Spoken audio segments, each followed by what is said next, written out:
second trip this week, which you guys have landed very late to come in on the next day. The last time in Colorado, things must go as planned. How do you avoid that happening tonight? It's going to start with Mitch White.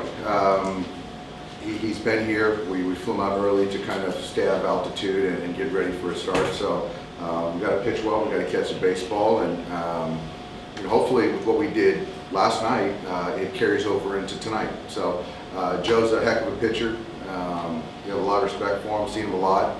Having a fantastic first half. So it seems like every night we got our hands full, but we're going to have to go up there and put some innings together and win a ball game.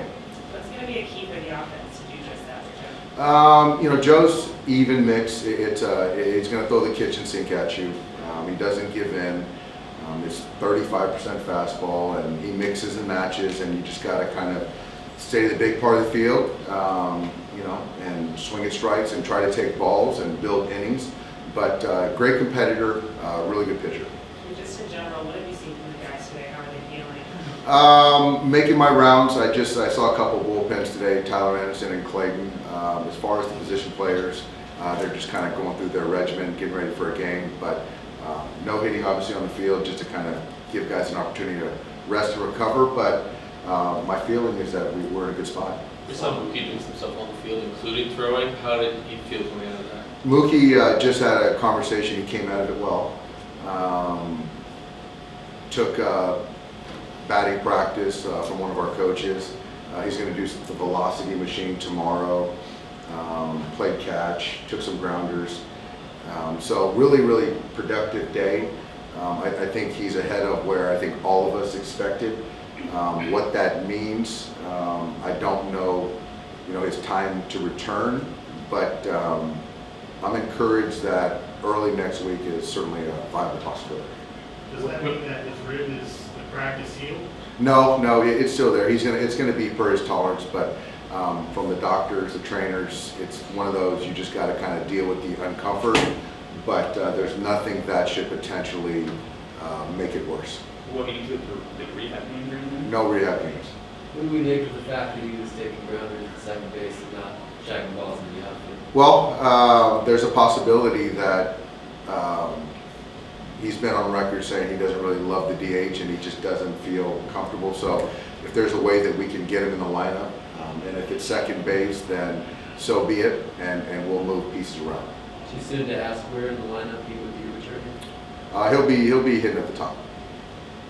It's just easier on the arm, I assume that's the issue. I think that's what it is. It's the stroke, the short throw from second base, potential turning of a double play is different than really stretching it out.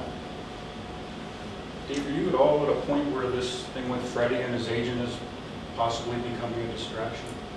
No, I'm not. I think that athletes, teams have a way of, and I've used that word a lot, it seems like recently, is compartmentalize. And I think that that's something that Freddie's got to deal with, but certainly there's more talk of it in our clubhouse. But when the first pitch is thrown,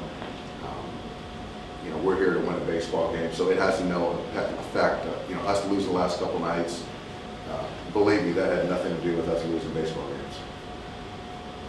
Saw Jake Landon there at DH today. Is the idea just to get lefties in against the right-handed pitcher? Yeah, I think Jake.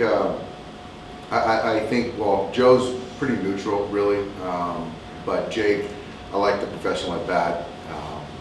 And then if we need to pivot later in the game, you have some right-handed bats off the bench.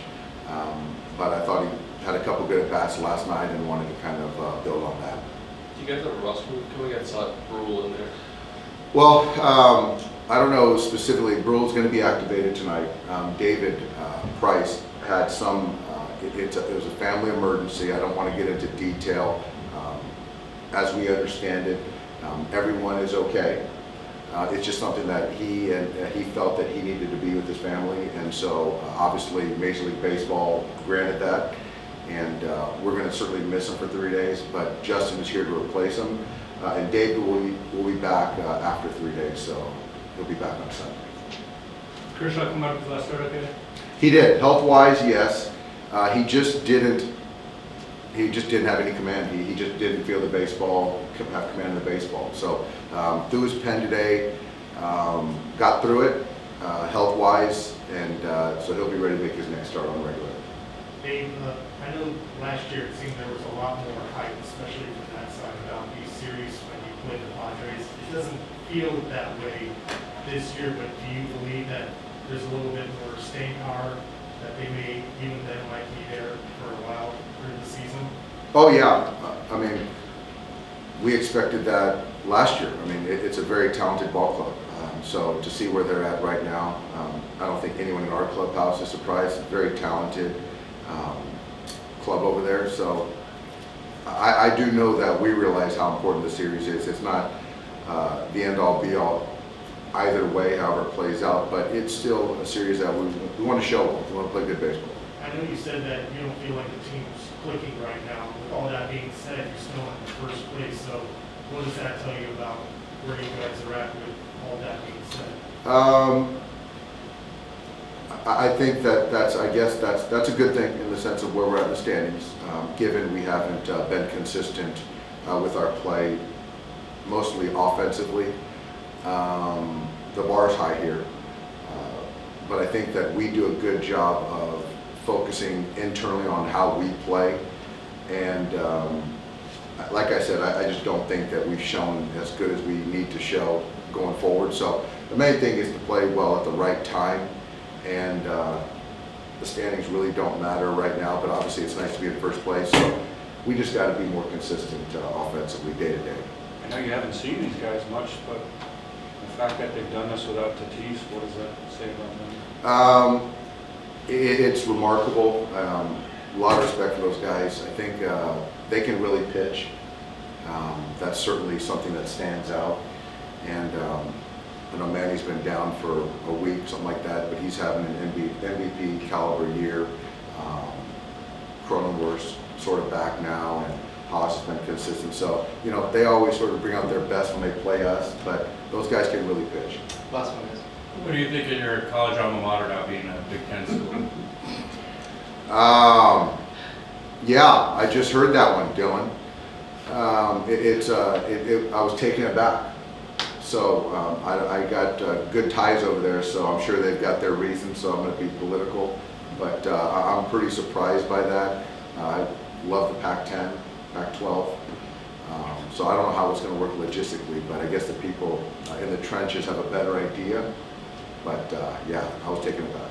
Jorge here is calling UCLA the Maryland of the West. Is that right, Jorge? That was a tweet that I saw, and I was like, that kind of Is that right? He's holding his Yale education over all of us. What do you think That's of not that? the first time No. Jorge's done that to me, you know, that Ivy League degree. No, I don't know. We'll see what happens. Is it done? Is it going to be done? They announced it, yeah. Oh, Thanks, guys. thanks, guys.